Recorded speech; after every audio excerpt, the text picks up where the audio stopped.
entry of a final decision by the Commission. Any person or other entity considering an appeal should consult with an attorney to ensure that time and procedural requirements are met. With that, I'll call this meeting to order, and we will go straight to public comment. Yes. We have two persons who have signed up for public comment. And I have a question. It asks for email, and as I'm new, there is no email. Are they still allowed to speak without the email? I think that's probably up to me, and I would say let's go ahead and allow people to speak. Okay, great. Just wanted to be clear. The first person is Lydia Youssef, and I'd like to remind you that you have 2 minutes, and No, go ahead. we need a timekeeper. I'll do it. Okay, thank you. Ms. Youssef? Please. Privatization hurts the people of Nashville and directly hurts artists for multiple reasons. One, more money for administrative costs to administer the grant instead of the 15 staff members here, which means less money for artists. 2, less transparency about who gets funding. 3, more conflicts of interest to wade through from the community. 4, less community engagement in terms of how grant applications are written and how reporting works. And 5, many local foundations do not have equity statements. So if they don't fund BIPOC already, why do we expect them to do that now? Privatization should not even be up for discussion. There's widespread disdain for it. And what does it mean about a government that can't do something as basic as dispersing funds to artists like every other city in the United States? Metro Arts is not even unique in dispersing grants. The library disperses grants. The health department disperses grants. The Barnes Fund exists. The mayor's office gives grants. MNPS contracts other organizations. 1 minute. It's not rocket science. This is just bullying from powerful people who are mad that the government isn't their personal piggy bank. Do not take us a step backward. We have already lost a lot of ground to listening to Metro Legal in August 2023, and now in May 2023 by forcing Daniel Singh to settle. We lost several arts programs and a great leader who was bullied out of office. We cannot keep sliding backward because a few rich people are throwing a tantrum. The next speaker is Ashley Batchelor, I'm sorry. Batchelder. Batchelder, I'm sorry. Hi, everyone. Ashley Batchelor. I'm with the Metro Human Relations Commission. I wanted to share a few things that I know everybody knows, but I think is like important framing for the conversations and the work and the decisions that are ahead of this committee and the full body over the next few months. And so, as you know, a group of artists came to us last year that felt that they were wronged by this body and hadn't found ways using remedies available to them to be heard. And so you know what the MHRC did and what has transpired since then. But what hasn't happened is like a public conversation around the issues in the MHRC report that I'm aware of, at least. That's not my timer, right? No, that's just in the hallway. And so, yeah, there's not been, to my knowledge, like a public discussion, right, around some of the issues beyond sort of broad statements around equity and intentions and goals moving forward. And on the public side, I think we hear a lot of changes are coming, changes are necessary, change, right? And it sounds like negative when reflecting on the last 18 months or so of what was changed and like a lack of validating the positive changes that did come through that process. And I know it's been messy and imperfect, but I think when you do systemic change, that is often what happens, and it's normal that you have iterations and that you improve the process going forward. And so I was really encouraged by this committee, seeing you bring in 3 of the participants from the editing process a few months ago, for example. Would love to see more of that. There are dozens of people in Nashville that contributed to the changes over the last 18 months that were led by national experts, and just hope to see more validating of the good work that had been done in the grants process over the last year. And I'll just end by saying I got a lot of questions from artists and arts organizations yesterday yesterday from the communications that were sent out. That's time. And I've sent those and hope that they can be addressed. Thank you. Thank you.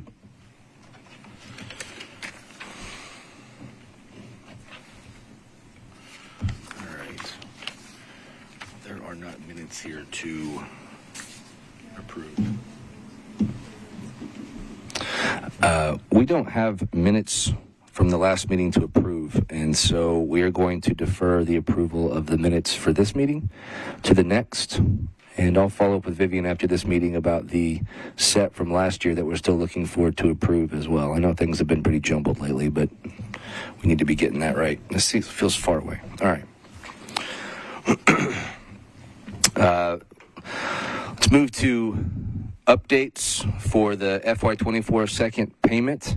And I would just like to say that as of yesterday afternoon, there have been a total of 44 organizational grants equaling $1,555,002.63 and 91 Thrive Awards totaling $824,710. So that process is moving along. I just also wanted to address in a public setting here that there's this narrative that's out there now about a budget that will have $48,000 left in the budget. And I just want anybody watching this to know that that $48,000 could disappear in the next 2 months as we still have operating expenses ahead of us. And we don't know how the effect of paying 2 executive directors is going to affect us over the course of the rest of the year. And then it doesn't take into account the fact that we would be in a serious deficit if Metro Finance hadn't put $3 million extra on our into our budget. So the idea that we just have $48,000 extra as a cushion at the end of the year is just a false narrative, and I want that to be on public record. With that, does anybody have any questions about that? About what's been paid out, or about the budget, or?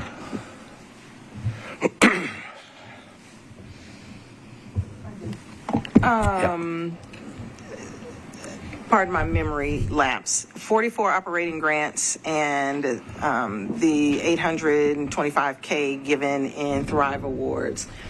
How much then is left that needs to be given? I do not know the answer to that question. Sydney, is that something you have easily on hand? Give me 1 second. I think I can pull up the tracker. 1 second. Thank you. Just what's left? Operating or Thrive? Okay. If you can give me a few minutes, I can come back and give that. Yeah, we can. Okay. I just want to know what the difference is between where we've come from, the outlay of support from the mayor, the council, and the $3 million, and where we are now, and then what we have left to do. Now I won't have the answers about the $3 million, but I can just tell you what we owe. Well, not owe, but what we are paid out, and then what's still pending.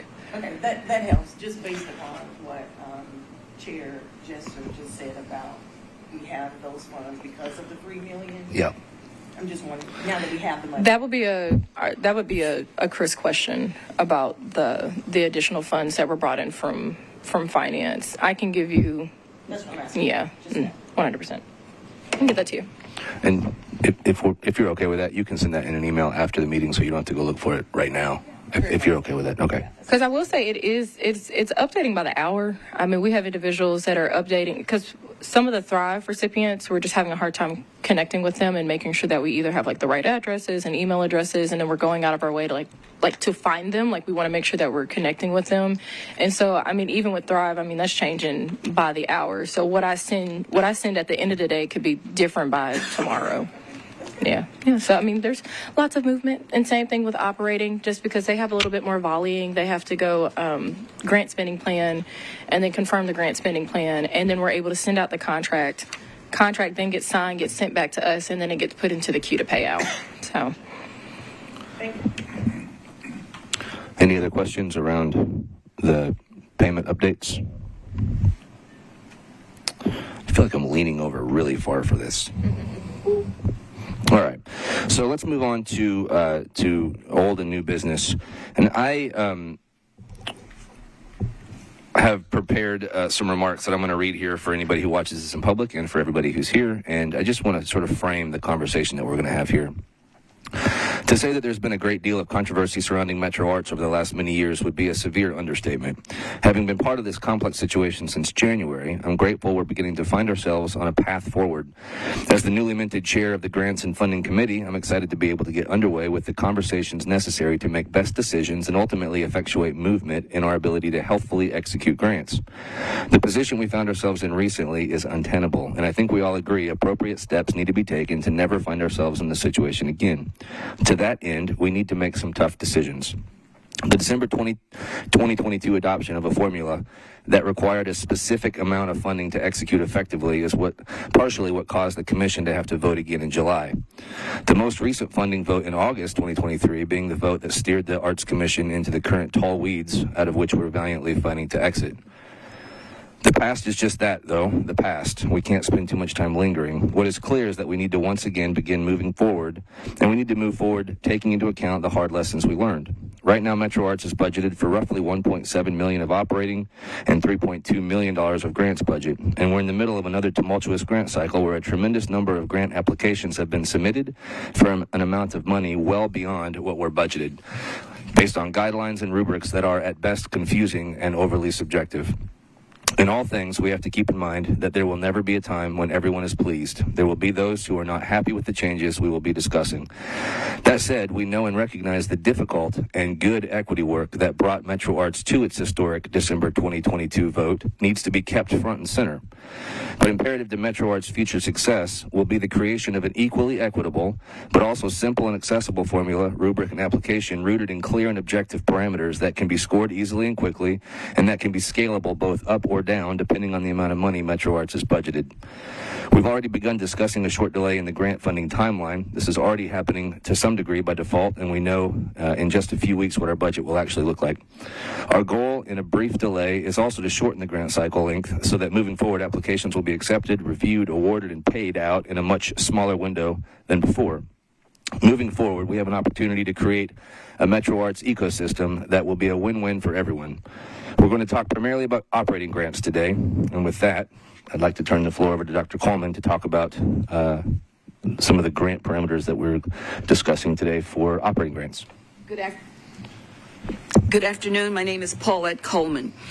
We are exploring how to have a grants process that is transparent, that is equitable, and that we have support and buy-in from our artistic community. I think several things are important to note.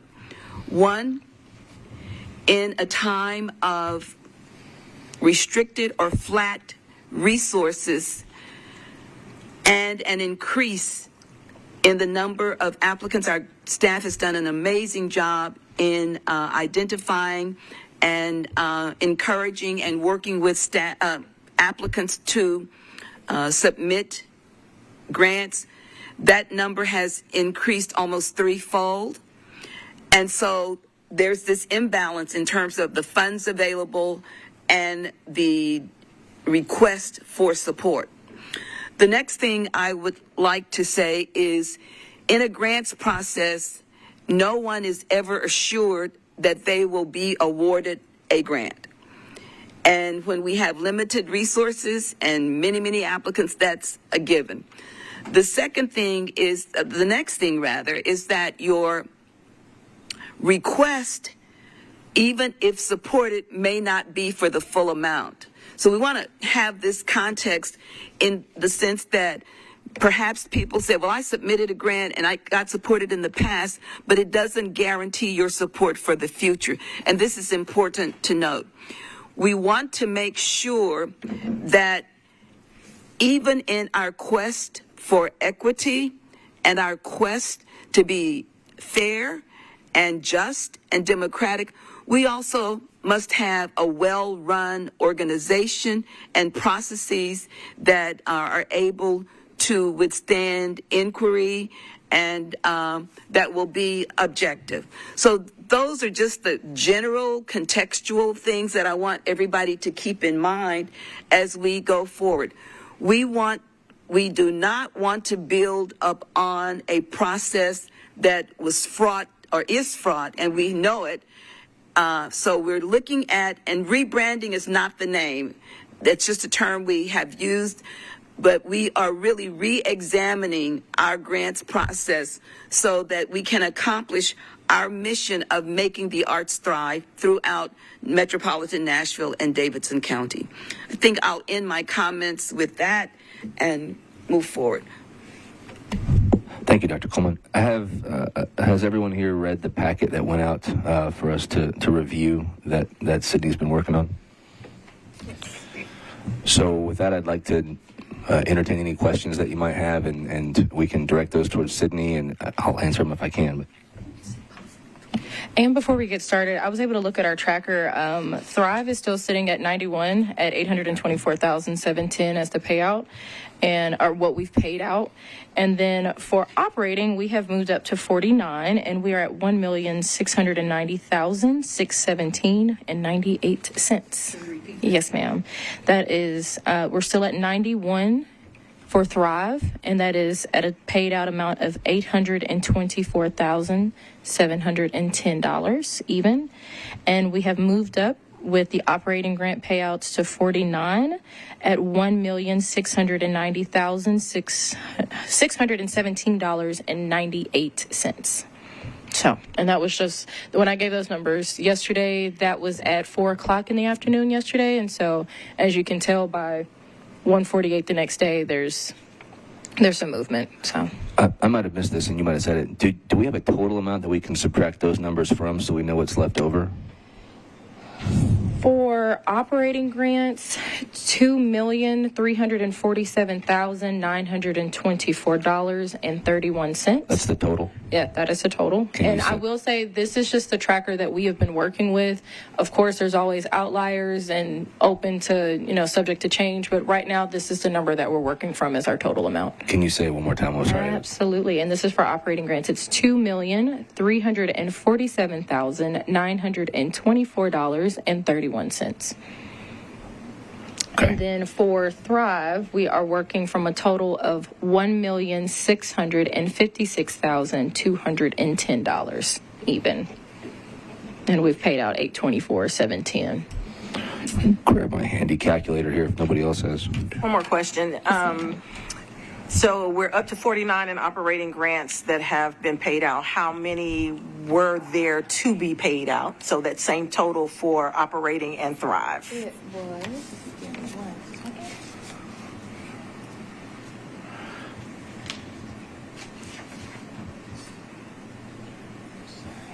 Trying to get my Excel savviness back here. And that can wait as well. You don't. No, it's right here. We are at 75. Yeah. So operating grants were 75. Operating grants were 75, and Thrive was. Give me 1 second. It should be. The Thrive one's a little bit because we have some spaces in here. Let me get the number on Thrive. Thank you. Because we have had some individuals deny a second payment, and so those numbers are a little bit. They said they didn't want it, and so the numbers on Thrive are a little bit different compared to what they would have started at or what we would have had in minutes prior. So. If I didn't mispunch any numbers, that means for org grants there are $792,917.68 still outstanding. Roughly, yes. Yeah. Mm-hmm. And for Thrive, that means there's 831,500. 831,500 outstanding. So still quite a bit outstanding. Oh, for sure. That's one of the reasons I was.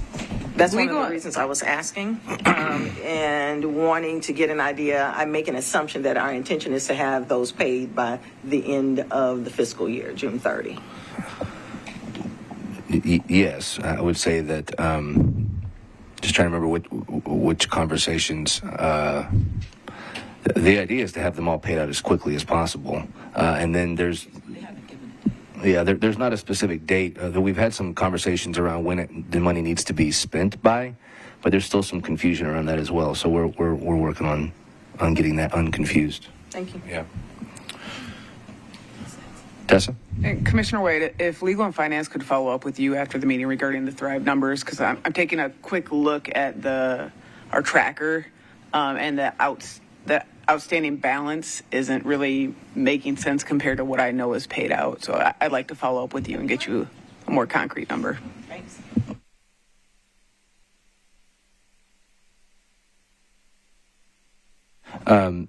Dr. Coleman asked if we could walk through the resource guide here from a high level, but before we do that, are there any specific questions that we might need to ask or might need to answer as Sydney walks through this?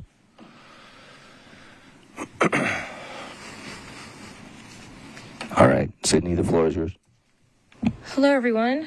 So I created this resource guide because, like we said, this isn't just about, well, most importantly, it's about the payouts and how we determine how we're going to grant in the future fiscal cycles or grant cycles. The processes that we have are not as clear either.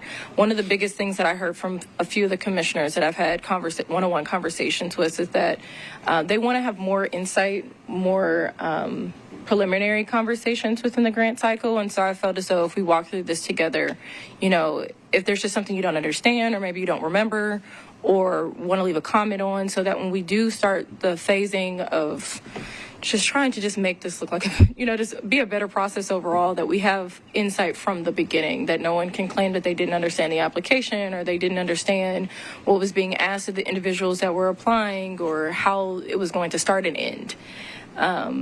We're taking it back to square one about this. I will say, are we going to have conversations about previous years before we start talking about what we're proposing? Because I think that'll determine. Yeah, you feel free to reference anything you'd like from previous years, but I do think focusing on what we're going to do moving forward is probably just going to be if you want to bring in context, that's perfectly fine. Okay. Yeah. So if we start on the proposed workflow, that's the little graph that you have on the first one. And I apologize that we don't have a presentation of this. We have a few staff that are out. Essentially, where we've always started is grant application preparedness, which includes a grant clinic. And that's something that we've done in terms of getting more information out to individuals who just want to learn about the process, maybe have questions about what their application could possibly look like. A hope of mine is that we're going to be able to solidify and update the grant clinic process. Right now, individuals will just schedule time with pretty much any staff that have signed up to be a part of this within the department, and they just walk them through their application. You know, we would love to be able to involve some more development options throughout the partnership development options that maybe we work with I'm just saying them because I know them on the FEC, like the financial empowerment. Maybe we bring them in and we have different workshops and different conversations that could help support while also maintaining the grant clinic as well. You know, just always a way to update and just bring in more information so that when they come to the clinic, they're not starting from square zero, that they at least can come something and maybe have an idea about what they want to do with the organization, or if this is the first time they've ever filled out a grant application, you know, we have some more resources to give them outside of just the staff, which are great, but if we can provide more, we should absolutely provide more. One of the things that we have not been doing historically is getting our funding approved by council. I know that this is something that I've heard a few times, that we want to make sure that we're in compliance and that we're doing all of the things that have been asked of us. And so I think this is where we start the conversation. If we're going to be continuing with a grant formula from the previous year, that we need to make sure that we're having the conversations early enough to get them approved by council well before we even send out applications or even think about starting a new fiscal year, a new grant cycle, my apologies. Sydney, can I say something in relation to that? Yes.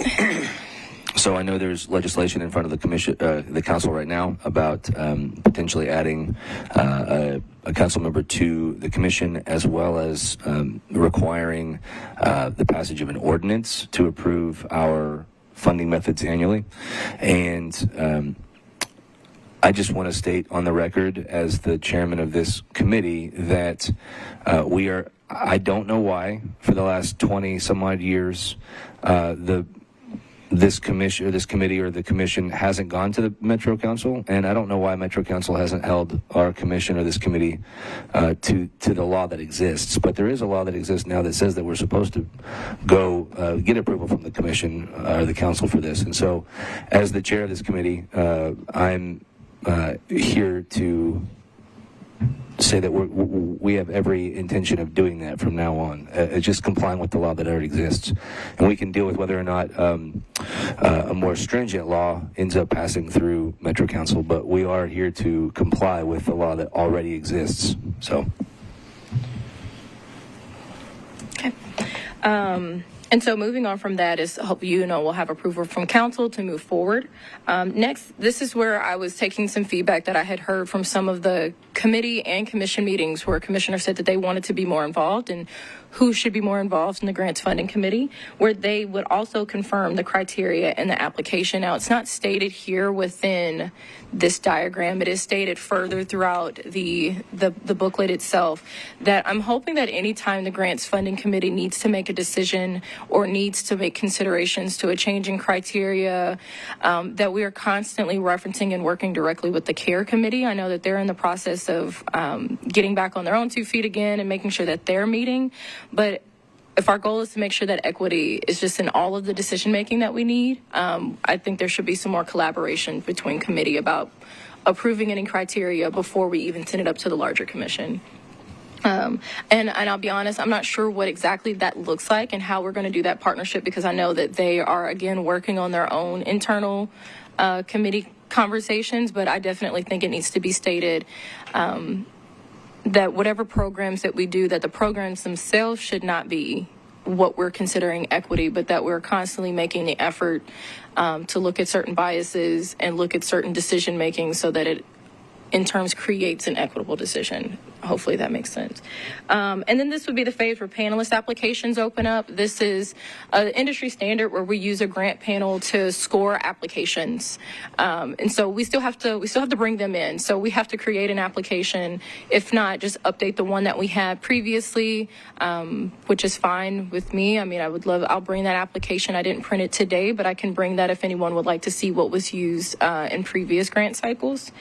And then the grant application itself opens. Now, there's not dates attached to these, because what I'm hoping is that we can bring the grant cycle to a smaller time frame. I don't think that there needs to be a full year for us to be able to make determinations on who's getting this funding. I think it should be that once the grant application opens, I think there were 2 months that allowed for the application to be fulfilled. If we're working off of a timeline where we already know our budget and it's not dependent on us making our budget to council, that we can take an average and figure out what we can afford to pay out for that grant cycle, instead of waiting and doing the applications in January and then having the doing the applications in January, submitting our budget, not knowing how much budget the agency is going to have, and then paying those out. I think we should wait until the after. Commissioner McCoy. Thank you. When I was looking at this last night, I had a question about the application panel, and it says a panel comprising community members with arts backgrounds and stakeholders specializing in your discipline will convene to review all submitted applications. These community members selected for their expertise. And when I looked at the overall diagram about the panelist applications, I wasn't on the commission. I don't know you weren't either. But how are the panelists selected, and who does that? Because at one point in my history, I was actually on a panel, and it was just like a volunteer. Somebody in the Tennessee Arts Commission said, would you like to do this? And I thought it would be a good experience. So I came over and participated, and that is what I thought was happening. But I think my exposure is that it wasn't quite that way. So previously, from what I've been able to gain from historical context and conversations that I've had with previous grants managers, and just what I saw, what was happening early this spring in January and February when those applications went out, is that the application would go out. Staff would do a technical review, and between staff and the executive director would choose who would be a panelist. I feel as though that leaves a little bit too much bias for selection, and so my recommendation is actually that while staff will continue the technical review, that we bring the applications themselves in their final stages to the grants committee for selection. Okay.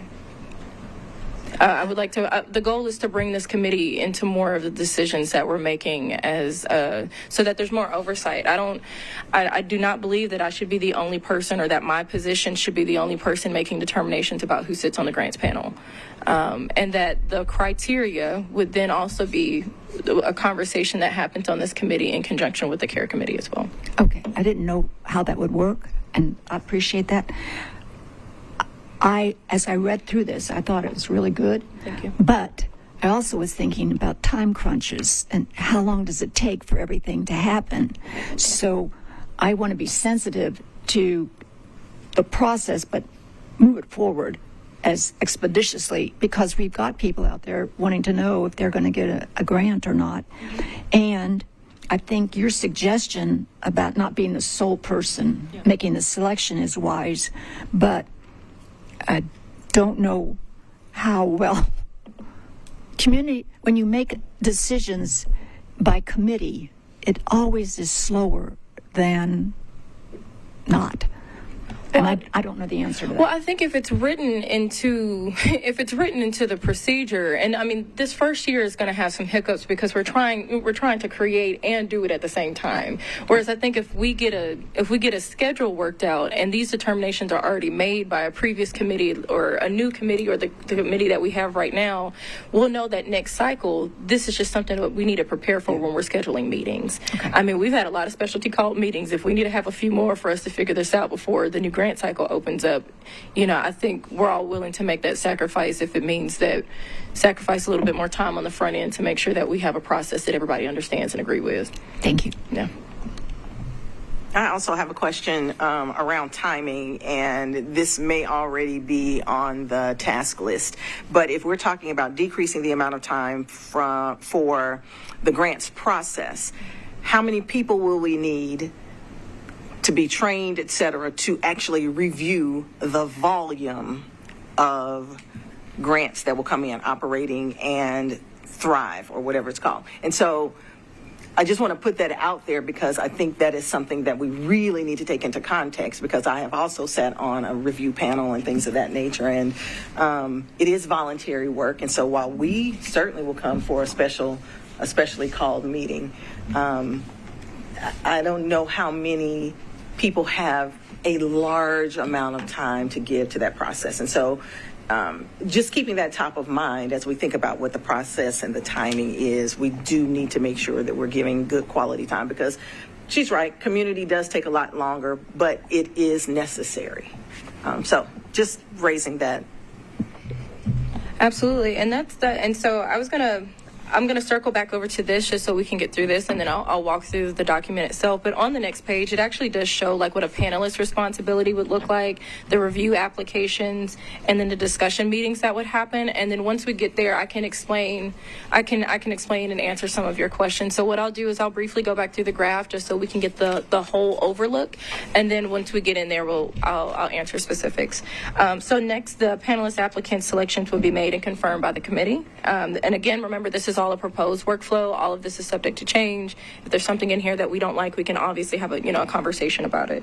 The panelists would then receive training, the grant application would close, and then technical grant review by staff. And that's something that we've done for years, just making sure that an individual lives within Davidson County, or that the links on their application work. This is not this is not a scoring. This is not a just a preliminary technical review that would not make someone eligible just off of subject matter and not the actual content of the application itself. And then next, the panelist scores and applications. The panelists would score the applications, and then there will be panel conversations. The scores would then be confirmed by the grants committee, and then the grantees would be notified by staff. Now, this is working off of a timeline that the agency already knows their budget, that we already know how much money we have to grant out. that there's not a guess, that we're not taking application numbers and putting that in our budget. This is something that if we only have $1 million flat to grant out, then we know that we can only grant out $1 million, and that will determine the amount of applications we're going to try to promote. And then hopefully this will then show, if we get more than what we're getting budgeted for, more evidence for why we should be funded more as an agency to be able to do more granting. And then next would be the grant payment period, and then the end of the grant cycle feedback from the grant panelists. One of the biggest things is that we want to start getting this feedback before there's an issue or a concern, that we actually start making this an annual thing, that as soon as a panelist is done or a panel is done, that we immediately go and get, we check in with them. We go, what could have been better? What would you have learned, would like to take away more when learning? What resources do you have as a community member? What can you give us to make next cycle, next cycle better? Always in a state of learning.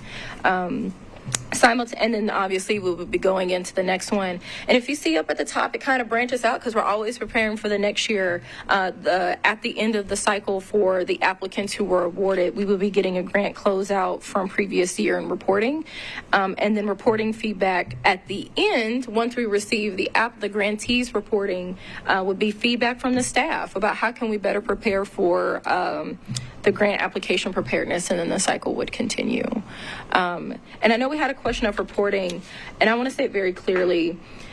There were 3 emails that were sent out to the individuals for 24 for reporting. I have been wanting to send out emails for reporting for weeks now, but just due to the nature of what we're doing and how many hands are involved, I had to wait. It's just that simple. I had to wait. The platform that we use is called Submittable. This is where scoring is done. This is where the applications are submitted. This is where they find out if they're approved or denied. The only way to add an additional form to Submittable is to send it through the Submittable platform as an additional form. The way that an additional form is notified to the account holder is via email. Hence why there were 3 emails that were sent out. It was the Contract 1 reporting, the Contract 2 reporting, and then there was an additional link because there is an expenditure form that you have to attach to both reports, that I just made it easier. I just sent it out as a separate link so that they could go back and reference and find it. Did I want to send 3 emails? Absolutely not, but that is the only way that the platform works, so that it was readily available and they didn't have to go out and print something off and send it in and email it. Our Arts Grants email inbox is constantly filled with inquiries, rightfully so, and so we just didn't want anything to get lost. Could we have just sent out an email and said, please just respond back to this with your reporting? Yes, but we wanted to make sure that any reporting that was asked of and received stayed within that account, that each grantee and organization would have the ability to go back and reference in the future. Do you know where submittability came from? Submittable is originally, it was a peer reviewing platform that we would use for academic journals, and they transformed and kind of updated themselves into a grant panel organization, or a grant scoring organization, and it is industry standard. I think there's a few other like Flux that Tennessee Arts Commission uses. I know some of our comparables like Austin and San Diego also use Submittable, so it's just kind of an industry standard platform for granting. Have we been using it for quite a while? We have. Okay. Yeah. And so I say that with the reporting is that I would like, and I did actually advocate for there not to be reporting this year. I know as the grants manager, I probably shouldn't be saying that, but there was just so much that's been asked of the individuals and the organizations that receive money this year. I was just trying to lessen the work that they had to do, but just with any granting and any funding, there has to be reporting for official closeout, so that we can finally say that 24, once we receive this last action item for you, is done. Yes, ma'am. So as a grantee from other organizations, especially during the pandemic, where we really didn't have to do the broad level of reporting, do we have capacity to do that? So ultimately, I wrote a basic paragraph as to what we did. So if in this time of challenge to get a report, could it, and I don't know what the reporting process is right now, but could it be something that is simplified, since we do have to have a report of sorts? I have known organizations, and thankfully really appreciated having the capacity to write a less stringent report after a very trying time. Yeah, no, the reports that went out, and anybody who has called or asked me, I have received calls as early as 5:30 in the morning, and I have answered them and responded to them. The reporting is actually very simplistic. There were historically where we would ask for monthly reporting, and I think they lessen that for the sake of just how overwhelming that is for some of the organizations and the individuals. But the end of year reporting that was sent out yesterday has roughly 6 or 7 questions that just ask how many community members did you think that you interacted with? Did your organization or Thrive Project create any staff? Give us a picture, and then tell us exactly how much money did you spend with the first payout and then with the second payout. And essentially what they're going to be doing, grant reporting 1 and grant reporting 2 will probably look the exact same, because your first payout and your second payout should be the exact same number if there wasn't a difference between, there are a few that had like $100 or $200 difference between their first payment and their second payment, but all of the information should be the exact same. And now people go, well, if it's the exact same information, why did we have to do it twice? Originally, the idea was that we were going to amend the first contract, and that would only have that would have only required 1 report. But because the funding for the second payout was different, it required a second contract, and that's why the times overlap. So the first payout was from July 1 to June 1, 24, July 123 to June 124, with a review date of June 15th for the reporting to be due. And then the second payout is from February 7th, 2024 to June 30, 2024, with the reporting date due of July 15th. And people are like, well, it's overlapping. Why is it? It's because the 2 funding sources are different and were available at different times, and that they have to have their respective contracts show that, and the reporting has to match that. So that's why I also stated within the email that if individuals or organizations need extensions, just to email me and call me. And I've already had a few people who have called me and asked me, do you think I need one? And we've been able to work out different structures that are going to work for them. So it is not stagnant. It's not something that they have to do, but for the sake of having to do a report, we have to put an end date on it at some point. So if you are an individual that needs to have an extension, or maybe has questions about how to split up the funding, then just reach out to me at the Arts Grant email. I think as a body, we should take the request that's been made and waive that report for this period, because of the way the funding is going to be total for the artists. Anybody who applied is supposed to be funded based on what I've heard through these meetings. And looking at what we've been presented with today, there's a tremendous amount of work that's been put in to getting a proposal to us for how to go forward. I think it's taken a lot of energy from somebody who just came on board like the end of the year. I think her request should be sanctioned by us, that we're going to give everyone a pass on any more reporting, because that's one additional task that she has to contend with.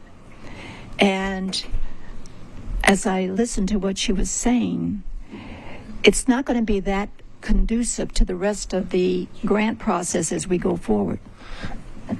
I'm not sure that's something we can do, and so I'll look to legal here for just a second, but I think the general idea was that reporting be as easy and simple as possible, but that it was necessary to actually close out that cycle, just to have a report based on some rudimentary criteria. Yeah, and I'll say that recommendation of not having reporting was a conversation that we had early on, but the determination was made is that we would just make it as simplistic as possible. Okay. So I only share that to show mindset of where this is going, but that I think that was a conversation that we had almost 2 months ago about what we were going to be doing in terms of reporting. Yeah. And there is a date on there, but then it's almost a date for the purposes of legally closing something out. I had somebody call me and ask if they had to spend the money by a certain date, or if they could use it for their major initiative in October. And the answer was, well, call Sydney and work out a one-off, and I'm sure we can make that work. So the date and the requirements are out there for the legality of it. Okay. Any additional questions about the graph? Nope. Okay.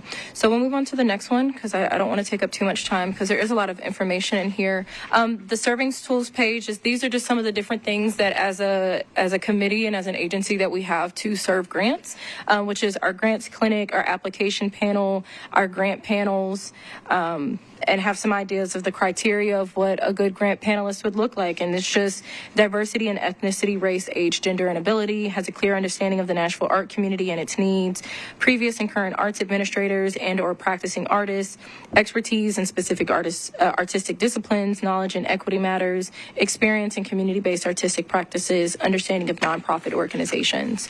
And of course, we want that list to grow in terms of what our serving tools are for grants and for funding within the Nashville community. So if there's any other resources that we can put into our repertoire that are going to be something that we use on a continuous basis, we want that serving tools pages to grow. Now, on the proposed applicant eligibility, most of this is the exact same as it's been from the last year. I think, like we said, there was good work that was done, and the eligibility was created in conjunction with community stakeholders and individuals that volunteer to give their opinions and their recommendations. There has only been a few changes, and that is when it was the very first one. It's to ensure equity and fairness in the selection process. And the following eligibility requirements, this is the changes that produce, present, and directly support artistic programs, projects, or works, and have an arts-oriented primary mission with over 51 of their resources directly supporting performance, exhibition, and instruction of art. We just wanted to clearly state, that our charters and bylaws states that we have to give to nonprofit 501(c)(3)s that are arts organizations. And so that's where we want to emphasize that just within the criteria. I think before it didn't state arts organizations, and so we just wanted that to be reflective of what's in our charters and bylaws. So not necessarily a change of scope, for lack of better words, but that it's just stated very clearly. There, not much has been different within the eligibility criteria. The next one is the artistic excellence. And so this is where there has also been a slight change. It's the beginning is still the same. It's just applicants must demonstrate exceptional talent and proficiency in their chosen artistic discipline. Their portfolio/organization that should be there should showcase a high level of skill, creativity, and innovation. The portfolio/organization must support one of the accepted categories, which we'll get into in a second. And then there's been a little tick mark there. It goes, the Metro Arts Commission, in conjunction with the CARE Committee and community stakeholders, will collectively define the criteria for artistic excellence. This collaborative process ensures that diverse perspectives and expertise contribute to shaping the standards by which artistic excellence is evaluated, reflecting the values and priorities of the broader community. So I know that there were a few conversations about what is considered art and how are we scaling and scoring art with as a commission and as a committee. And I don't think that should just necessarily be a conversation that we're having amongst this table, and that we should make sure that we have a clear outline of what that looks like when we start training panelists, when we start asking for us to score what's going to be on an application. We all have to be on the same page about what that looks like and what parameters there are going to be. There has been another change within eligibility, is that a single application. One of the things that we have been fighting with is the idea that organizations would have lead artists or artists that would also be funding, getting a Thrive Award, which is fine, but then we noticed that those Thrive Awards were going directly to the organization. And so while we're not talking about Thrive or individual artists today, if we're going to have conversations about where the money is going, it almost feels a little redundant to give individual artists money for it to go directly and support an organization. We want to make sure that if individual artists or individuals themselves are getting funding in one way or another, that it goes to their projects, and that if they are going to work with an art organization, that there has to be a clear delineation of what's being provided by a grant, like an organizational grant and an operational grant, and what's being provided by the Thrive artists. Not saying that they can't work together, not saying that they can't work in conjunction or collaboratively. But as we've been noticing, the money is starting to kind of pool together, and you can't really see a clear line of separation between what is an individual artist and what's an org, almost as if individuals were kind of circumnavigating and circumventing the rules a little bit. Let's see. And then just to read it, it says each applicant may only apply in one grant category each fiscal year to ensure fairness and equal opportunity, and cannot simultaneously apply for 2 Metro Arts grants at the same time. The status of receiving an award in prior years does not influence the determination of future awards. Each application is evaluated based on its individual merit, alignment with program goals, and adherence to established criteria. This approach ensures fairness and impartiality in the selection process, allowing all applicants an equal opportunity to be considered for funding based on the quality of their proposals and the potential impact of their projects. One other change to criteria is that I noticed, and this is just my own personal thing, and if anyone would like to leave a opposing comment, please, is that I noticed is that we did not have any parameters for working with youth, whether individual or org. Is that we just didn't, we would give funding to those individuals, and there was no accountability on our side to make sure that all T's were crossed and I's were dotted with working with youth. And I think if we're going to give funding to that, it's important that we just establish certain criteria like background checks and making sure that the organizations and the individual artists are doing their due diligence as well. I'm not saying anything has happened or there's been anything that has motivated this, but if we're asking for reporting and we're asking for financials, we should make sure that we know the individuals that are going to be working with youth in any department, or not any department, but in any organization. Yes. How will we verify that? We can, so it's here is that projects proposing direct engagement with youth under age 18 must adhere to additional requirements. Anyone taking part in funded projects involving youth will need to undergo background checks. We can they'll self-report. Yes. Yes, ma'am. And I did read where the responsibility of paying for the background check is on the organization. And for us, we do our volunteers through the same organization entity that we do our background checks for our employees. Mm-hmm.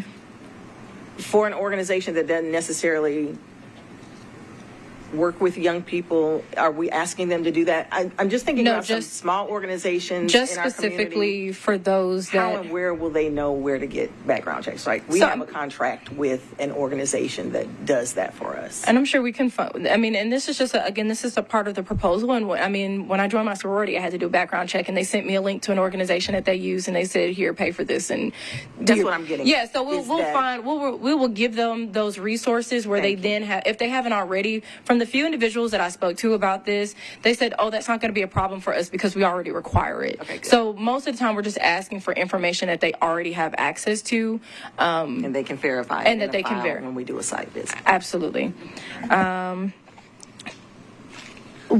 Any questions so far? Let's say it's my understanding that we've had that in the past, and I'm not sure when it ceased to be a thing, but it has been part of our procedures in the past.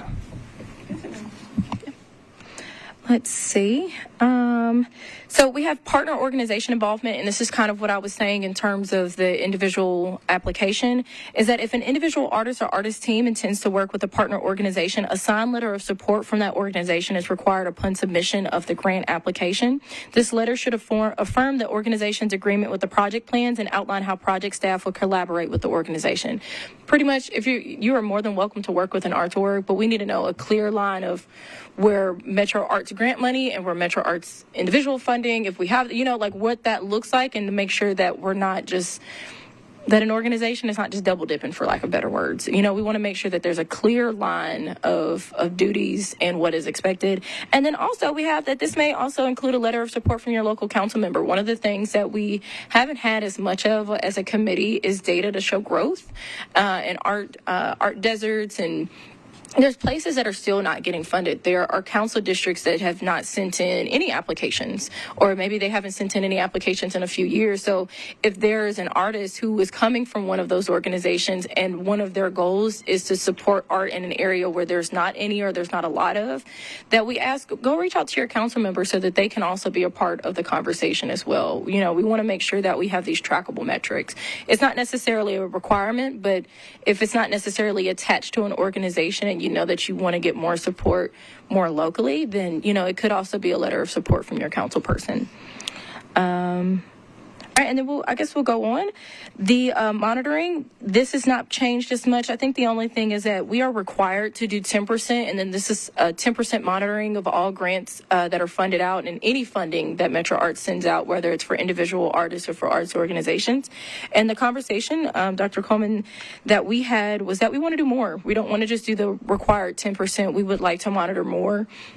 And that's really the only difference. So the language has not changed in terms of the 30-day notice and making sure that you know what's expected, but that it should just be more than 10%. It should be that anybody who receives funding, there's almost a guarantee that we will come in mid-cycle, monitor what's going on. And then continuing that we're not going to have any matching, and that we just wanted to state it is important to know that proposed projects should not solely depend on funds provided by Metro Arts. No matching funds are required, and organizations are not obligated to carry out specific projects beyond what is stated in the application. So what you put in the application is what we are funding and what we hope to fund for that cycle, and that final eligibility decisions are determined at the discretion of Metro Arts and based on funding available. Funding determinations are dependent on approval of Metro Council. So criteria has not changed much. We've made some tweaks and just wanted to clarify some things. Now the grant key elements, like what are we doing here and why? Again, it's, our entire goal is to provide operating support grants to eligible nonprofit arts organizations within Davidson County, primarily, and of course the surrounding areas, depending on what you do and if you travel. And that the awards criteria, this has been a change. The awards criteria places special emphasis to organizations that are dedicated to preserving and supporting communities facing the imminent threat of cultural erasure and displacements within the Nashville metro area. So this is not saying that organizations that are not falling under these categories are going to be left out of the conversation, but we do want to speak very clearly to the equity component of that. And so those groups are groups that actively and tangibly support Black, African American, Native American, Asian, Hispanic, Latino, Middle Eastern, and Pacific Islander communities and other marginalized demographics. First-time applicants, which means that you've only applied maybe one or two times. I know it says first time, but there's not an easier way to say first and second time applicants. And then community-centered art organizations of all kinds. So that can be of any size, but that your mission is directly to Nashville community outcomes. And so grant payment schedule hasn't changed, matching funds hasn't changed. These are the proposed categories. While we accept art of all kinds and we want to make sure that we're having conversations about what is art, when it comes to funding it, we have to be a little bit more specific. And so right now, as it stands, the accepted categories are visual arts, media arts, performing arts, music, dance, literary arts, crafts, multidisciplinary, and interdisciplinary. And I know you can't see it, but there is a large list of commas on this, including very specific types of art that are underneath each of the 8 categories. This is something else that I said, that we would be working in conjunction with CARE about what is art and what does that look like in terms of funding categories, that we would be working with them. So this list is extremely malleable and should grow and change within the next few conversations that we have. This is not the end all be all.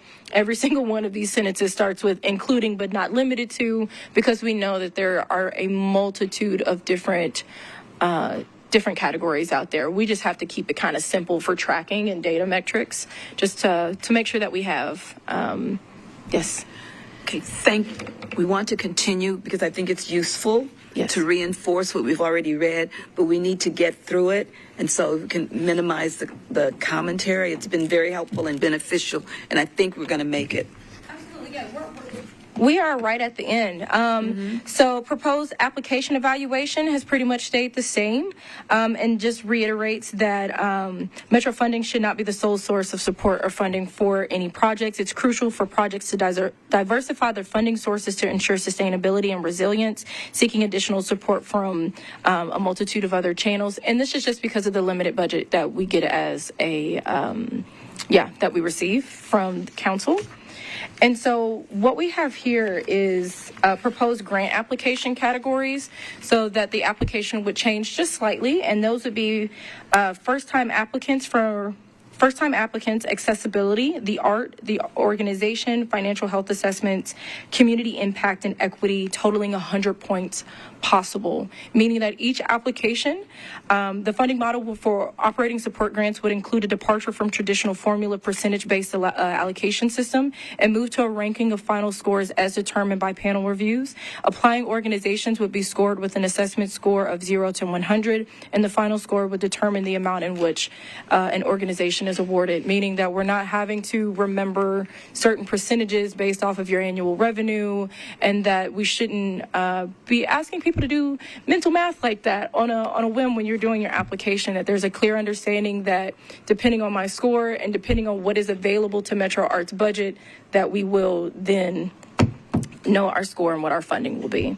So, and then we just have some new questions that are proposed in each category, and that the way that the answers work. So we'll say here for just to kind of give an example, a first-time applicant is a score out of 10. This is the question is, in the last 5 years from 2019 to 24, how many Metro Nashville Office of Arts and Culture grants or funding have you received?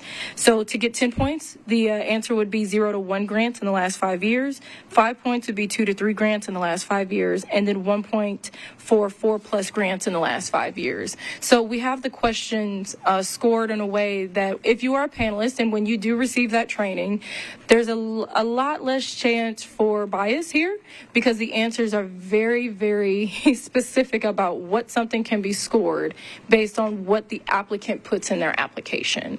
So do we have, and pretty much that just works the same for the additional categories. They're very, very specific about what can be scored, and that we shouldn't have any 0.5s or halves in an application and have, we had individuals saying, well, why don't you just round it up? We can't do that because it's out of 100. So any questions thus far? I know I've talked a lot, but I just wanted to make sure that we got through this proposal on the record.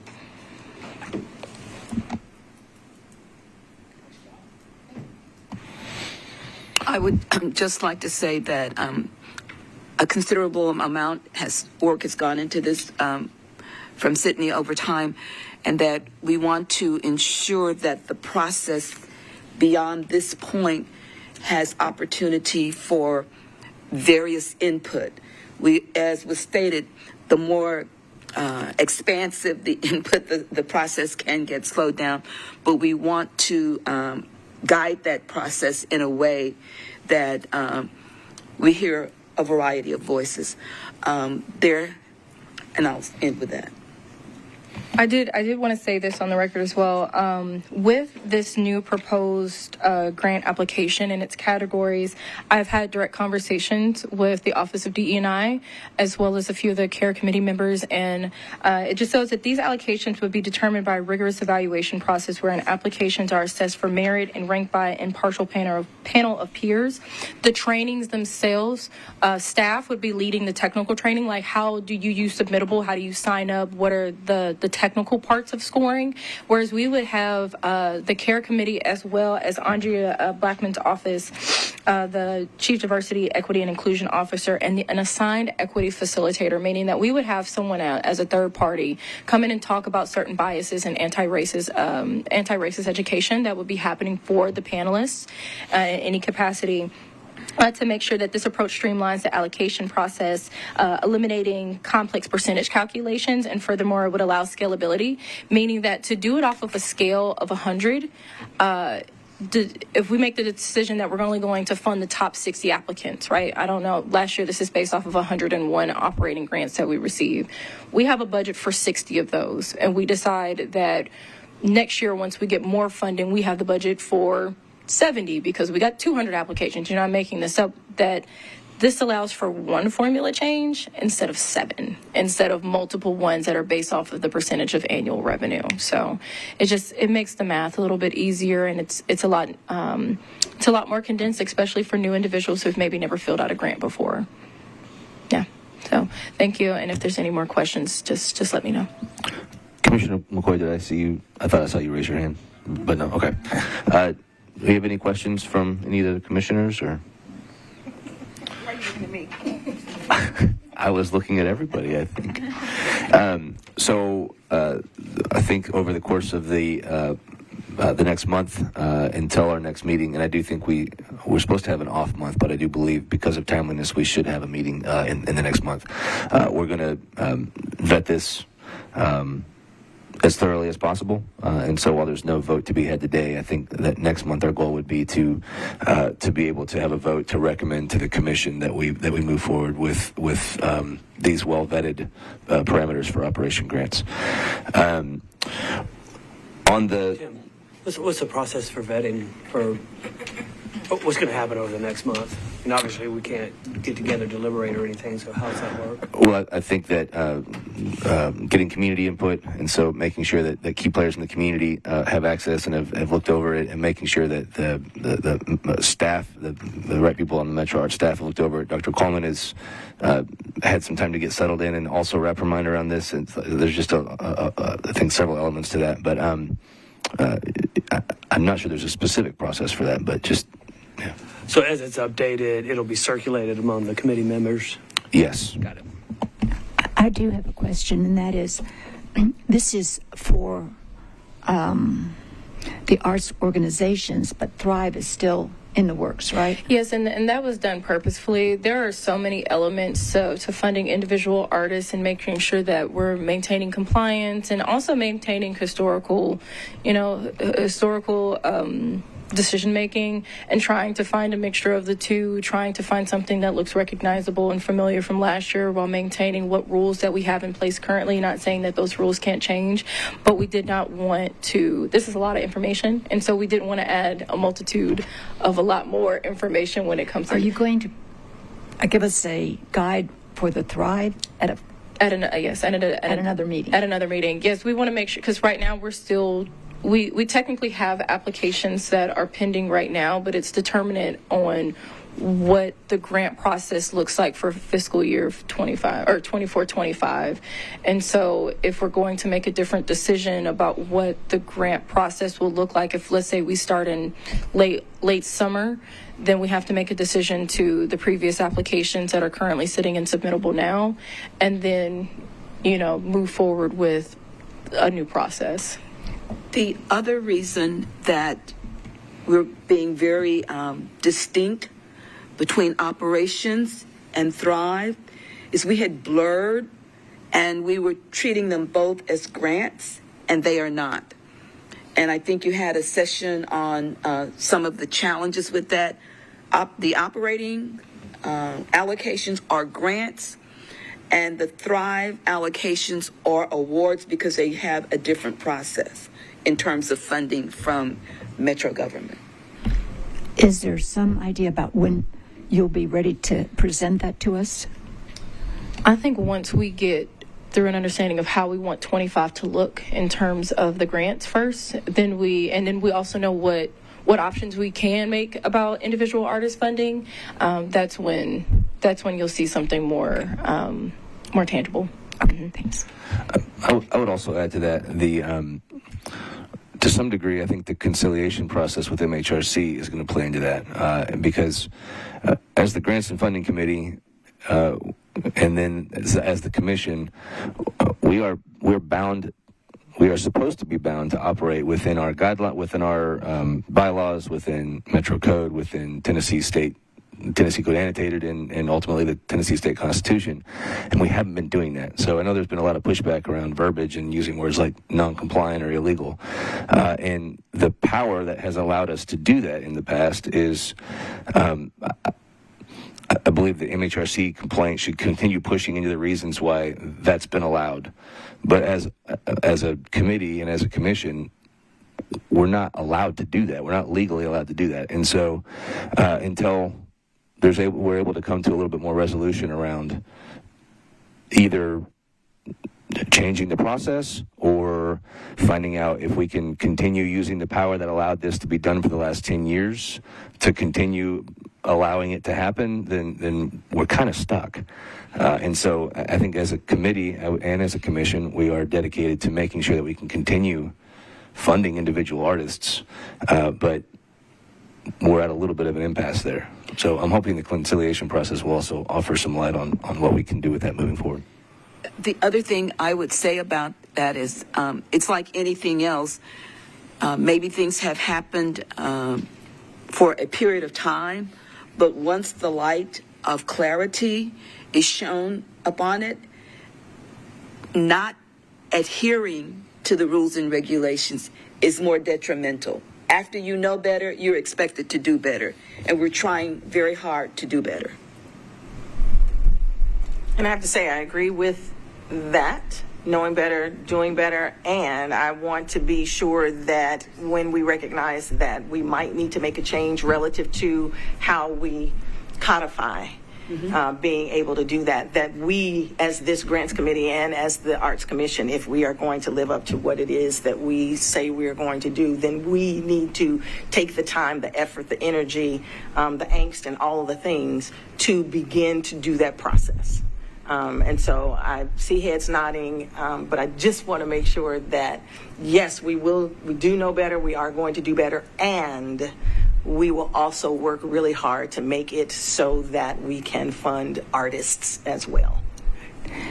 At least that's what I want to see happen. Everybody may not be in agreement, which is okay, but I think it is important for us to recognize all things that are legal have not always been good. So when the term award is used, that's the first time that I've really focused on that word, and I think you're right, verbiage is important.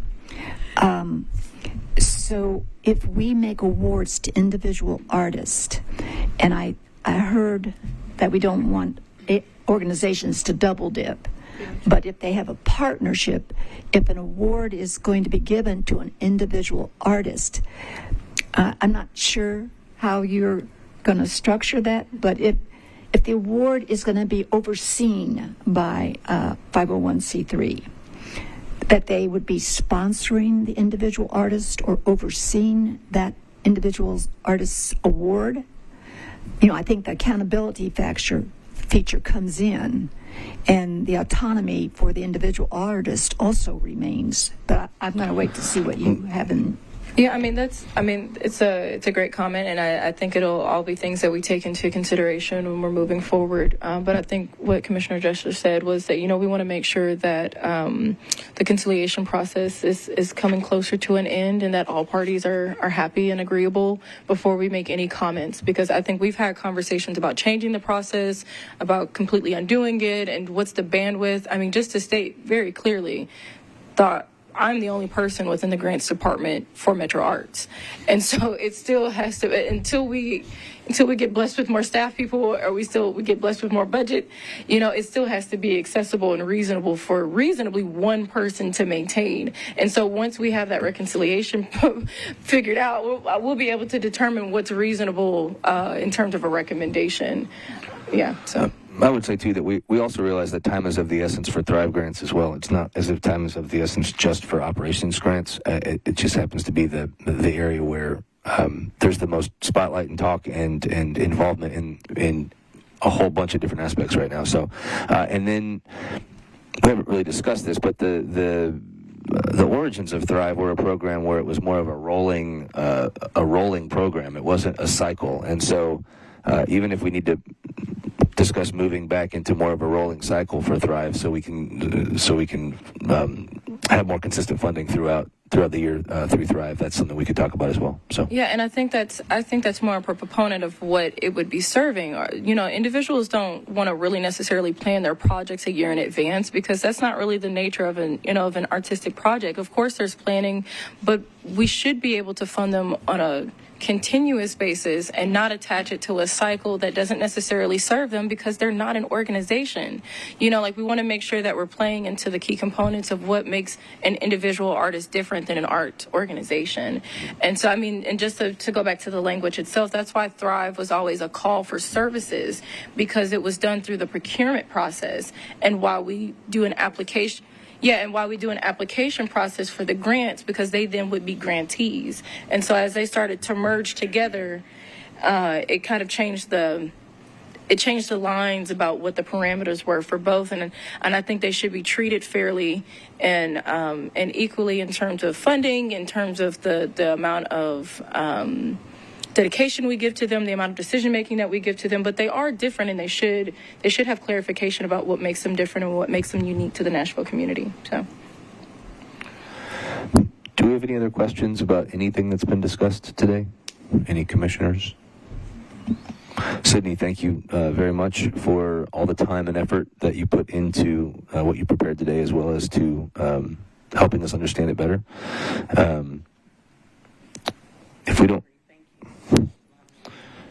Yeah, very well done today. If we don't have any other questions, then I will entertain a motion to adjourn. Are we going, well, I do have one then. Yeah. So are we going to meet again? Because I know we had conversations about what's pending currently, and if we were going to give out any communication about that, about what we might do. And if we are going to do something, then are we going to meet again to make that determination? Yeah.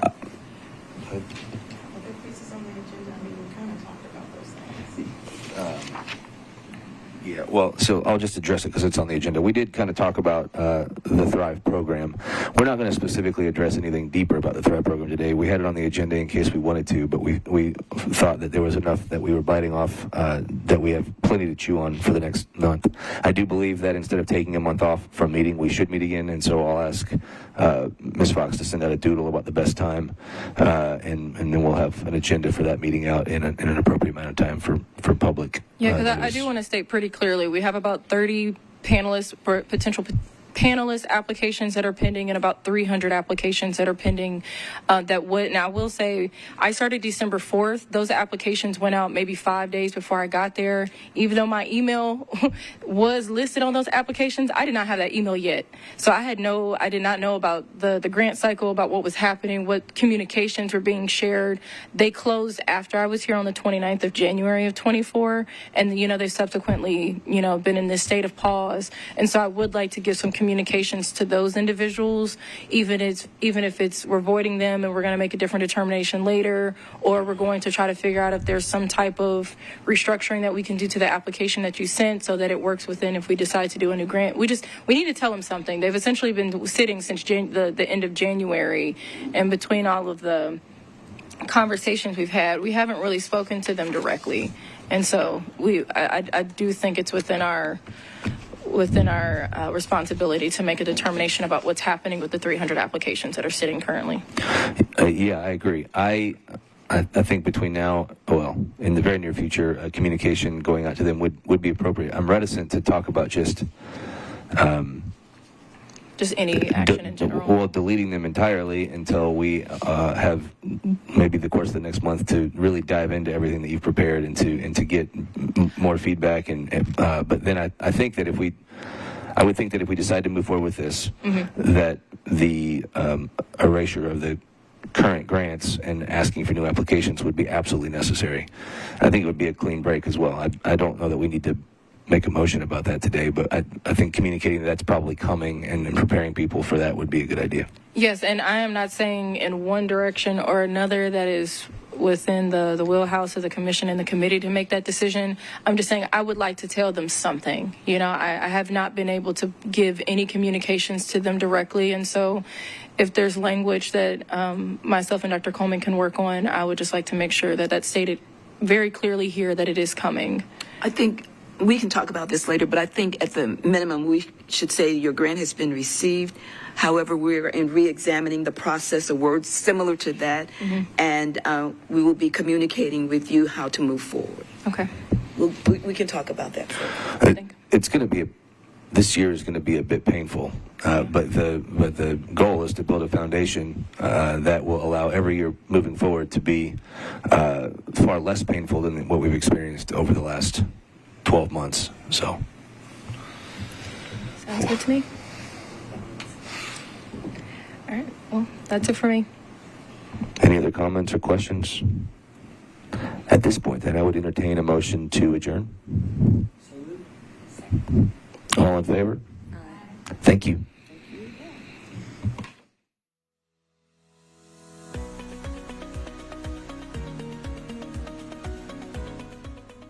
This has been a service of the Metro Nashville Network. If you would like to see this presentation again, or for more information on this and other programs, visit nashville.gov.